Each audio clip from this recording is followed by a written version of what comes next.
Hello students, मैं नरेंद्र सिंगला आपका स्वागत करता हूं सिंगला मैथ क्लासेस पे।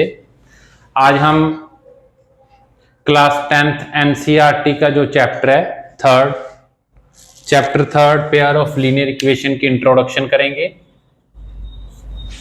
इंट्रोडक्शन करने के बाद इस चैप्टर में देखेंगे क्या कुछ करना है। इस एक्सरसाइज में हमारे पास 3 एक्सरसाइज हैं, 3.1, 3.2, 3.3। तीनों की थोड़ी थोड़ी इंट्रोडक्शन करेंगे, उन एक्सरसाइज में करना क्या है। ठीक है, तो आज के लेक्चर में हम समझेंगे pair of linear equation in 2 variable का मीनिंग क्या है। देखिए, टू वेरिएबल लास्ट में लिखा हुआ है, इन 2 वेरिएबल। 2 वेरिएबल का मीनिंग, वेरिएबल कौन कौन से होते हैं? एक्स वाई जेड, कभी कभी टी भी ले लेते हैं। ठीक है, तो ये चैप्टर किस पे डिपेंड है? सिर्फ 2 वेरिएबल पर। कुछ भी हो सकते हैं, एक्स वाई, चाहे वाई जेड, चाहे एक्स जेड, कुछ भी ले सकते हो आप वेरिएबल। मैंने एक्स वाई 2 वेरिएबल ले लिए। फिर क्या क्या है, ये दोनों वेरिएबल क्या होनी चाहिए? लीनियर। दोनों की डिग्री 1 लेनी है। किसी की डिग्री 2 या 3 या 4 नहीं ले सकते, क्योंकि चैप्टर किस बेस पे है? लीनियर पे। दोनों एक्स और वाई की डिग्री कितनी होनी चाहिए? 1 1। फिर इक्वेशन का मीनिंग क्या होता है? जिसमें लेफ्ट हैंड साइड और राइट हैंड साइड हो। एक्स और वाई की हेल्प से हम इक्वेशन बना लेते हैं। ये हमारी इक्वेशन बन गई, इसमें लेफ्ट हैंड साइड है और right hand side. Linear equation in 2 variable. और लीनियर इक्वेशन इन 2 वेरिएबल लिखा हुआ है, ये किस फॉर्म में होनी चाहिए? पेयर की फॉर्म में।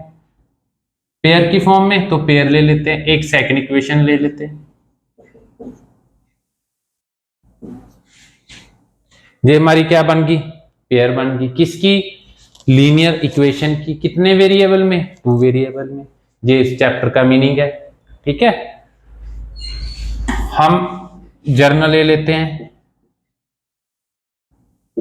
इक्वेशंस। ये हमारी जर्नल लीनियर इक्वेशन है। कितने वेरिएबल में? एक्स वाई 2 वेरिएबल में।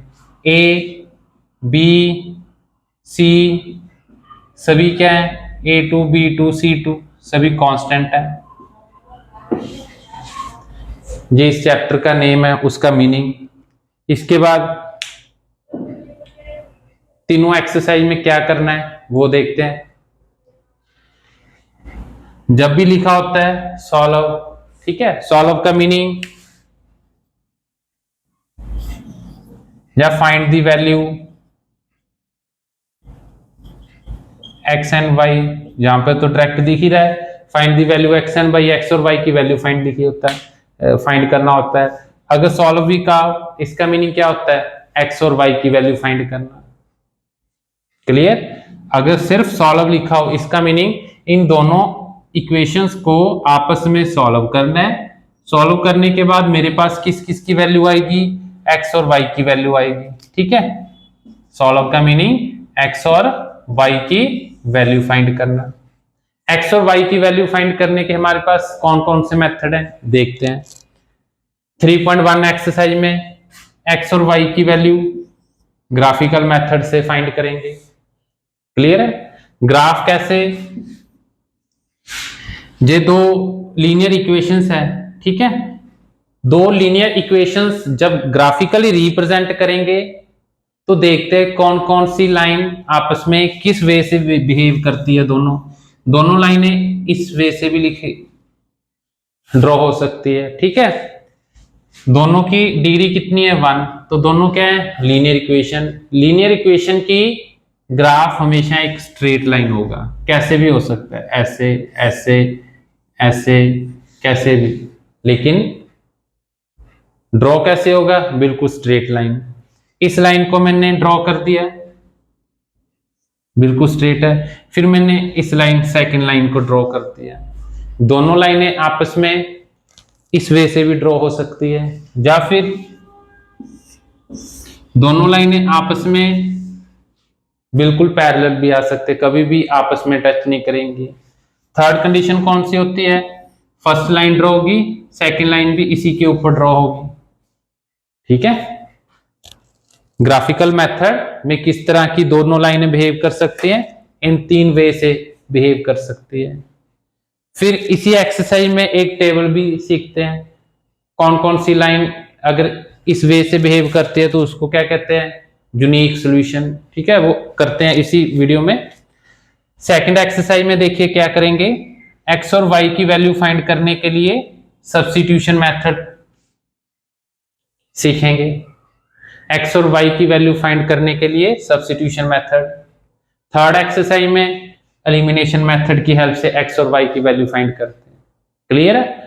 और एक और मेथड होता है क्रॉस मल्टीप्लिकेशन मेथड, वो हमारे सिलेबस में अभी नहीं है। क्लियर है, उस मेथड से भी हम एक्स और वाई की वैल्यू फाइंड कर सकते हैं। इसके बाद ये लाइनें बता रहा हूं आपको टेबल बना के प्रॉपर, अभी अगर आपने स्क्रीनशॉट लेना है तो ले सकते हो।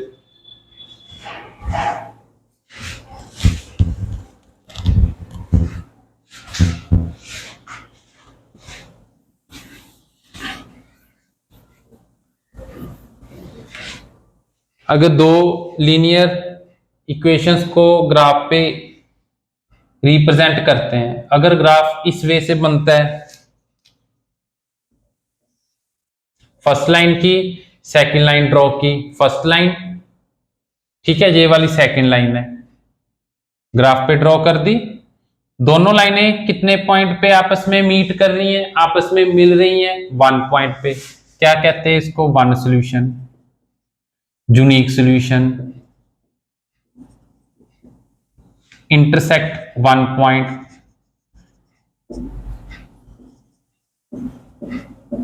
तीनों का मीनिंग एक ही है। अगर दोनों लाइनें फर्स्ट लाइन ड्रॉ की, सेकंड लाइन ड्रॉ की, अगर इस वे से बिहेव कर रही हैं तो क्या कहते हैं, no solution, parallel lines. No solution का मीनिंग दोनों लाइनें कितने पॉइंट में आपस में इंटरसेक्ट हो रही हैं, किसी भी पॉइंट पे आपस में इंटरसेक्ट नहीं होंगी। अगर इंटरसेक्ट दोनों लाइनें नहीं होंगी आपस में तो एक्स और वाई की वैल्यू कभी भी नहीं आ सकती। अगर दोनों लाइनें किसी ना किसी पॉइंट पे इंटरसेक्ट आती हैं, होती हैं, फिर ही एक्स और वाई की वैल्यू आती है। थर्ड,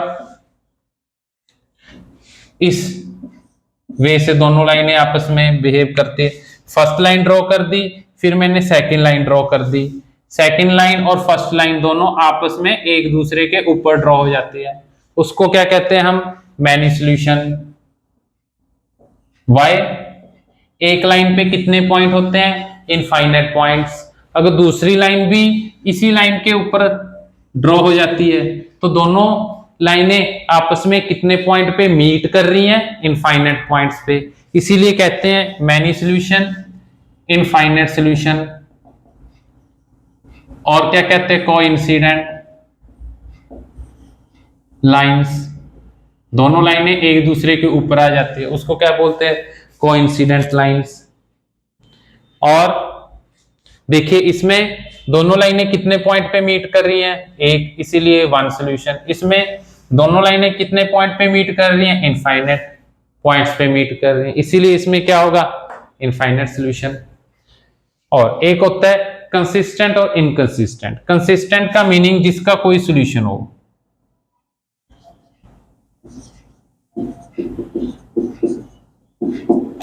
इसका कितने सॉल्यूशन है, 1, इसके कितने सॉल्यूशन है, इनफाइनाइट सॉल्यूशन तो है ना, और इसके कितने सॉल्यूशन है, कोई भी नहीं, इसीलिए इसको इनकंसिस्टेंट कहते हैं। क्लियर है। तो फर्स्ट एक्सरसाइज में ग्राफ मेथड करेंगे, पूरा ये कंसेप्ट करेंगे विद एग्जांपल, ठीक है ना, एक्सरसाइज सॉल्व करेंगे तो वहां पे आपको बिल्कुल क्लियर होगा।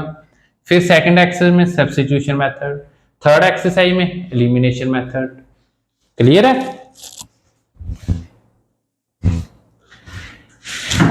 वन सॉल्यूशन, नो सॉल्यूशन और मैनी सॉल्यूशन की एक एक एग्जांपल अभी आपको बता रहा हूं, आप ड्रॉ कर, स्क्रीनशॉट ले सकते हो अभी इसका।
देखिए 3 एग्जाम्पल लिखे हैं, तीनों के एक एक एग्जाम्पल है।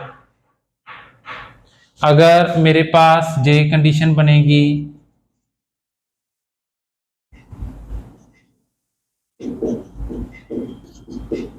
फर्स्ट टू अनइक्वल, थर्ड को फिर देखना ही नहीं है, उसको क्या कहते हैं, वन सॉल्यूशन। देखते हैं क्या बन रहा है, x का कोफिशिएंट 1, यहाँ पे x का कोफिशिएंट 3, b का कोफिशिएंट -2, b1 का -2, b2 का 5, दोनों अनइक्वल है। ठीक है, फिर इन दोनों का कोफिशिएंट लो, फिर थर्ड। अगर किसी टेबल पे कैंसिल हो रहे हैं उसी के बाद ही हमने डिसीजन लेना है। 8 के टेबल पे कैंसिल हो रहे हैं, अगर मेरे पास जे कंडीशन है, इसको क्या बोलते हैं, नो सॉल्यूशन। इसको क्या बोलेंगे, वन सॉल्यूशन। इसे क्या कहते हैं, no solution. First two unequal है, थर्ड फर्स्ट टू इक्वल है, थर्ड अनइक्वल आ जाता है। अगर again a1 upon a2, b1 upon b2, c1 upon c2, तीनों के दोनों के कोफिशिएंट रखने हैं, c की वैल्यू को एज इट इज कैंसिल करने के बाद डिसीजन लेना है, पहले डिसीजन नहीं लेना। अगर तीनों इक्वल आ जाते हैं उसको क्या बोलेंगे, इनफाइनाइट सॉल्यूशन और मैनी सॉल्यूशन। क्लियर है, ये थर्ड चैप्टर कंप्लीट आपको इंट्रोडक्शन बताई है मैंने, इसका भी स्क्रीनशॉट ले सकते हो आप।